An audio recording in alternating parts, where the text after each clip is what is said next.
Влогът на Бай Васил. Здравейте, тон маскарички!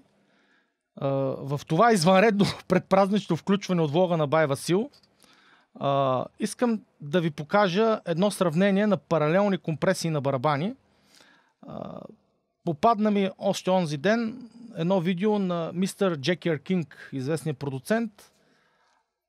Един трик на паралелна компресия, която на мен не ми идва на къл да я направя. Той затова си е негов трика, нормално. И която всъщност е доста интересна. Мисля, че ще ви допадне. Ще я сравним с паралелни компресии, които аз обичайно използвам. И ще видите дали на вас ще ви харесат и може да ги интегрирате и във вашата работа. Използвам барабаните на група Катарзис, с които записвахме няколко песни преди буквално няколко седмици. Сета е много хубав, голям сет, с един том, с два флор тома, с доста чинели и два хай-хета. Сега се убедим. Това в момента, което ще ви пусна, е абсолютно суровия, само сфазиран перфектно сет барабани. Това обичайно е горе-долу начина, по който траквам барабани. Тук са 17 директни и 2 рума, 18-19 микрофона, реално. 19 канала барабаните, като сета е абсолютно стандартно кепчърнат. Кик-ин, кик-аут, шнер, топ, шнер долу, дъно, 3 тома, т.е. 1 том и 2 флора, има 2 хай-хета. Така, райт, китаец, има един краш, който е перфориран, един фронтален лентов, който е фигура 8, той е горе-долу на около малко по-малко от метър от сета. Оверхеди, 2 рума в самото помещение срещу барабаните и един чембър. Ето как звучат барабаните абсолютно чисти, без нищо.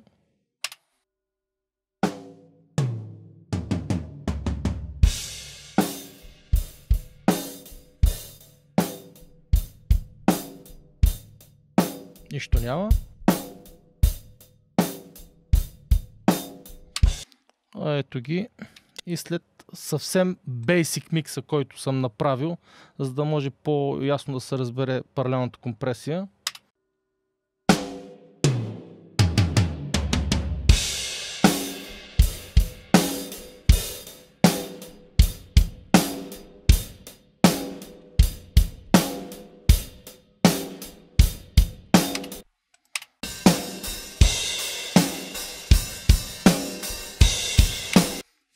Много читав сет. Така. Значи като плugини съвсем наистина бейсики е. Двете каси отиват в една група, двете барабанчета отиват в една група, томовете в една група. Това са клоус микрофоните по чинелите, оверхейте двата отиват в една група, двата рума в една група и тук стерео чембъра, който е. Ето го как звучи сета без чембъра. Няма ревърби, няма нищо. Така, чакайте, ще спра. Всичко.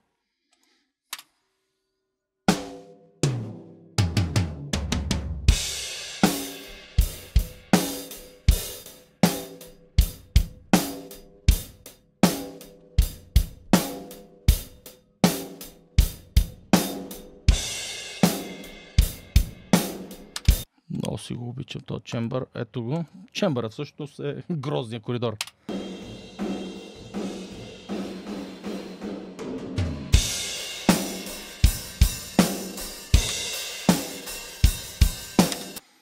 Така.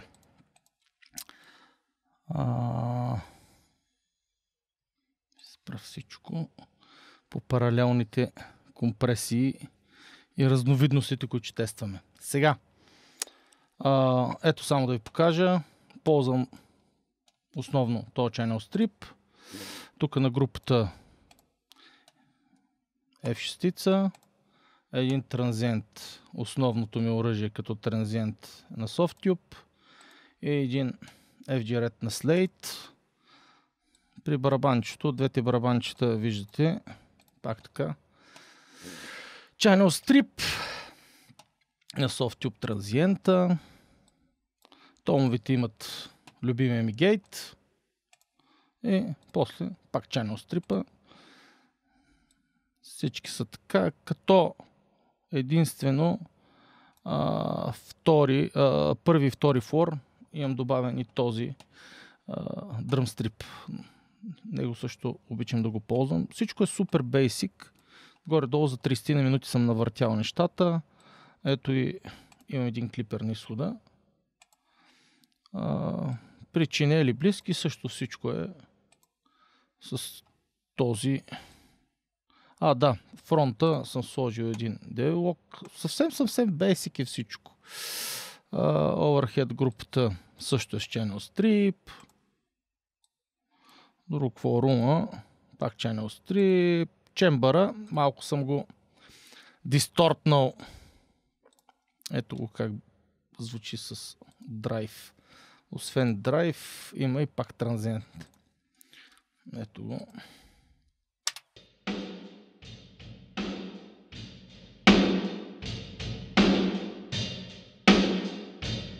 Много яко.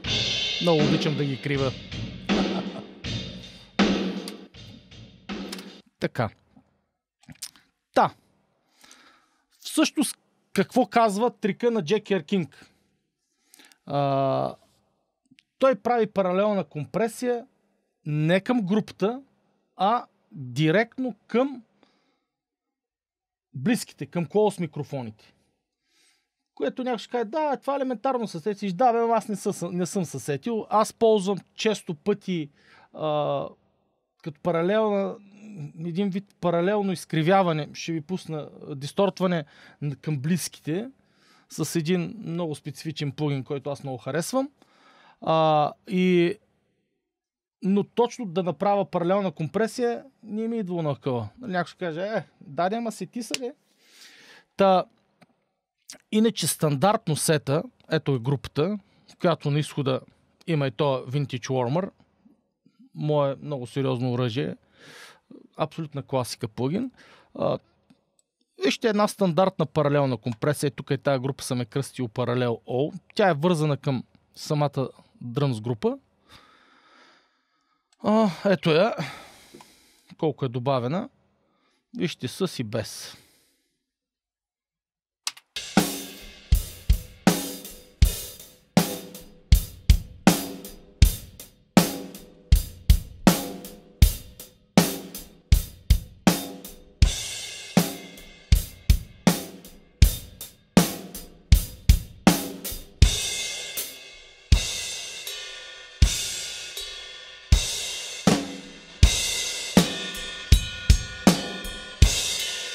Осезаемо се усеща разликата, иначе за паралелна компресия ползвам ето този плагин на Alliance.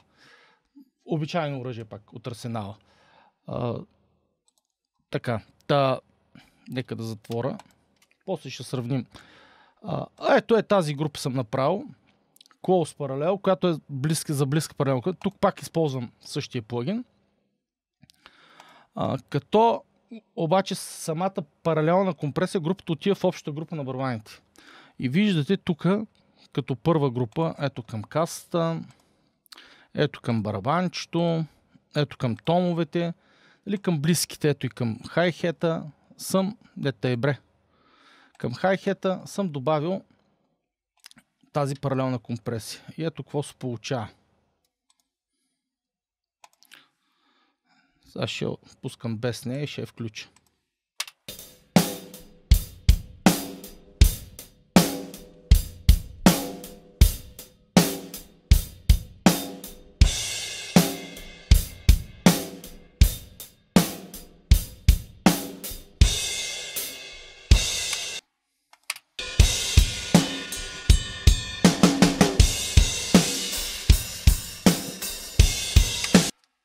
Това, което ми направи впечатление, сета много интересно идва до лицето някакси, нали, както казват, in your face.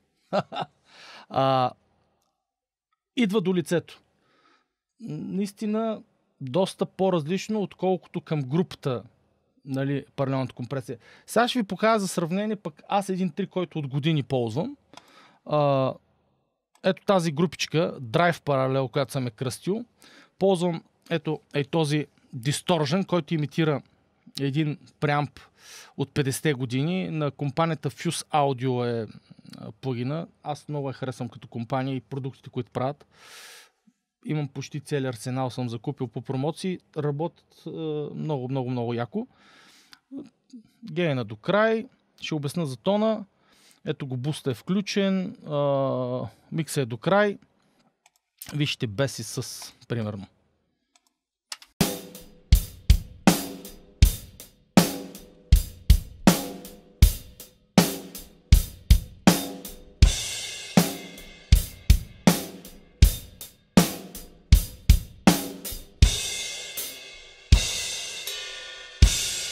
Доста по-дискретно е, но подчертава. Вие съответно през ауксите може да си ги нали, пред сендовете да си добуснете нещо, да изскочи малко повече, дали ще е каса, дали ще е барабанче, дали ще е том. Това пак казвам съвсем бейсик е. А какво прави, само секунда, ето какво прави, тук съм го деактивирал, сега ще го активирам. Ето какво прави, ето го барабанчето. Какво прави този плагин? Всъщност, ето го.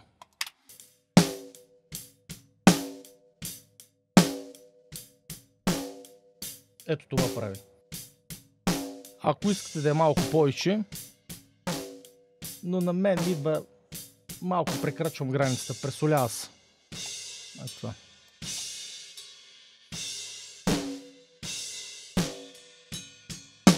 Всъщност това прави, само че през AUX. Така, сега ще го деактивирам. Или ако направим някакво сравнение, сега ще отварям едната друга. Ето на Mr. King трика, първо с него.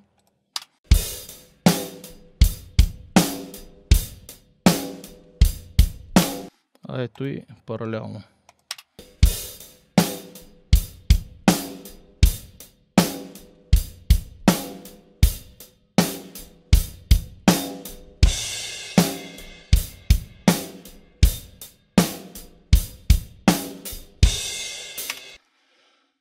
Всеки дава типичен характер. Може ли и двата? Сигурно може и двата. Въпрос на блендване, на вкус, опции много. Да минем към другите паралелни компресии, които ще сравним и които аз използвам.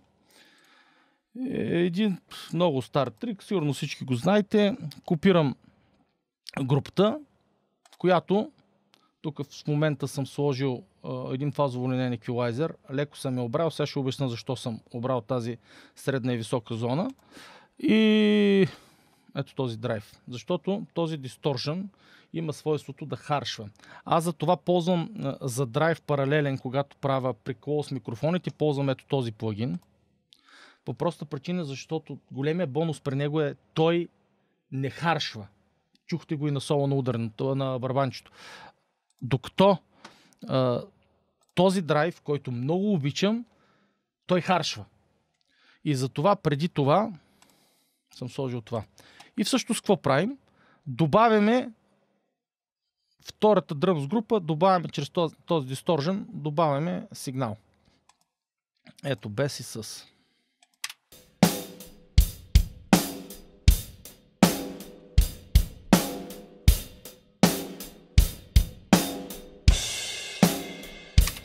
Всъщност този трик го видях от Чичко Уорън, Producer Like a Pro, канала, който знам, че сигурно всички следите, както и аз. Много добре работи. Вече с различни дисторжени могат да го правите, но наистина много предава специфика на сигнала.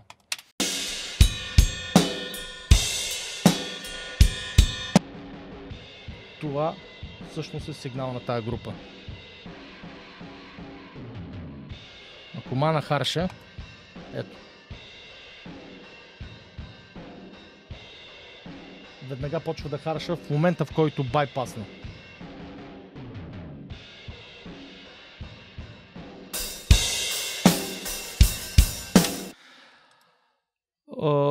Освен паралелната компресия, която ви показах, нали? Класическата.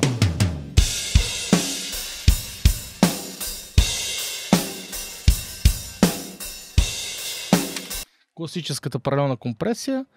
Ето ви една паралелна, която аз използвам, особено за по-агресивни върбани с по-малки нотни стойности. Един плагин на Cornif Audio, Tollback Limiter. Не е скъп, а си струва всеки цент. Ето с него.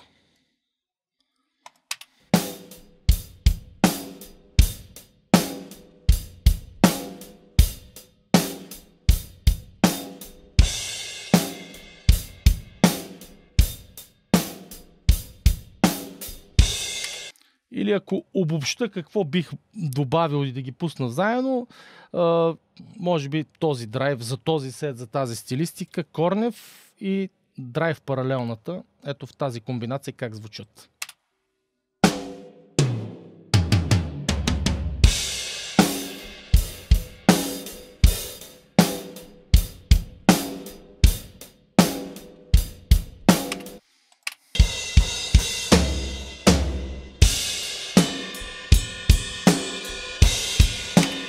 Нека да комбинираме с паралелната на Mr. King трика. Ето.